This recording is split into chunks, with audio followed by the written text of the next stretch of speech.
అందరికీ ఎలా ఉన్నారు? నేనైతే చాలా బాగున్నాను. అందరికీ హ్యాపీ దివాళీ. నిన్న ట్రిప్కి వెళ్ళాం కదా, అసలు చాలా అలసిపోయాము. పిల్లలు కూడా చాలా అలసిపోయారు. సో వచ్చిన తర్వాత ఈవినింగ్ దీపావళి కాబట్టి అసలు ఎక్కువ ఆర్భాటం కాకుండా సింపుల్గా చేసుకున్నాము. ఆ రోజు ఈవినింగ్ వచ్చిన తర్వాత చిన్నగా స్నాక్స్ చేసుకొని ఇంట్లో పనులన్నీ చేసుకొని ఇల్లంతా నీట్గా పెట్టుకొని ఇక మేమైతే దీపావళి సెలబ్రేషన్స్ చేసుకున్నాము. ఈ వీడియోలో చూడండి.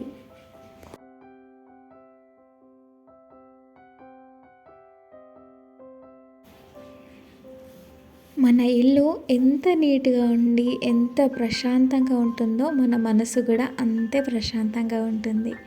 అందుకనే ఇంటిని నేను ఎప్పుడు అద్దంలా ఉంచుకుంటాను. ఇక దీపావళికి అయితే దీపాల పండుగ కాబట్టి దీపాలు వెలిగించాలి. కాకపోతే చిన్నపిల్లలు ఉన్నారు కాబట్టి ఆన్లైన్లో చూడగానే నచ్చాయి. నేను పిల్లలకు కూడా బాగుంటుంది, వాటితో ఆడుకున్నా ఏం కాదు అనేసి అవి తీసుకున్నాను. ఇక ఇవి కర్టన్స్ విండోర్వి. నేను శారీతోని ఇవి స్టిచ్ చేశాను. ఎందుకంటే కర్టన్స్ రొటీన్, ఇలాంటి డెకరేట్గా చేయడం అనేది మన క్రియేటివిటీ అనమాట.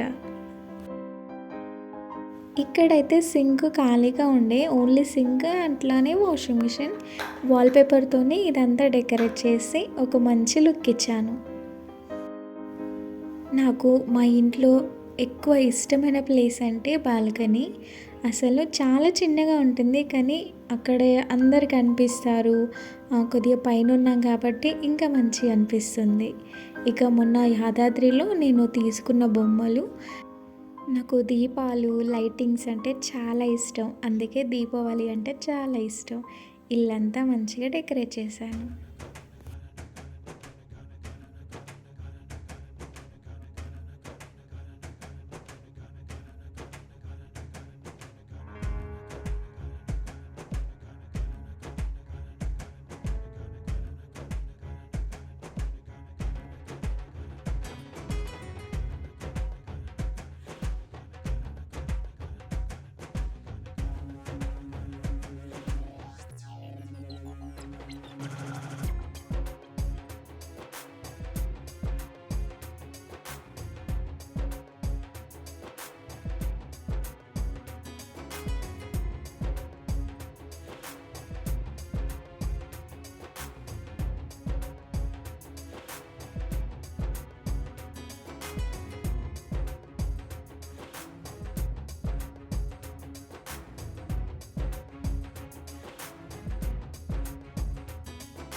దీపావళి అట్మాస్ఫియర్ ఏంటో తెలియదు కానీ అంత జర్నీ చేసి పిల్లలు కూడా అలసిపోలేదు. యాక్టివ్గా అసలు దీపావళి సింపుల్గానే చేసుకున్నాం కానీ యాక్టివ్గా చేసుకున్నాము. పిల్లలు కూడా మంచి రెడీ అయ్యి బయటకు వచ్చి దీపావళి సెలబ్రేషన్స్ అయితే చేసుకున్నాము.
ఇమ్మని అన్నారు.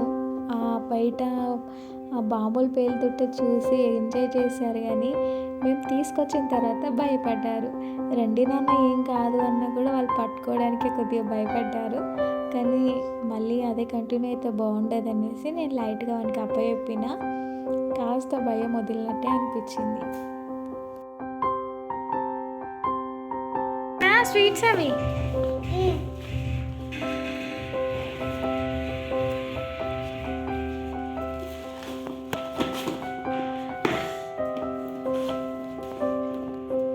ఓపెన్ చేయి.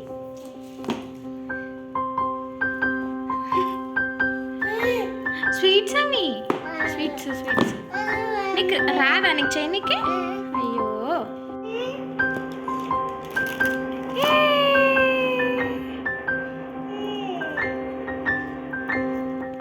ఇక ఈ స్వీట్స్ అయితే కంపెనీ నుంచి మా వారికి ఇచ్చారు. మా వారు అరవిందోలో చేస్తారు.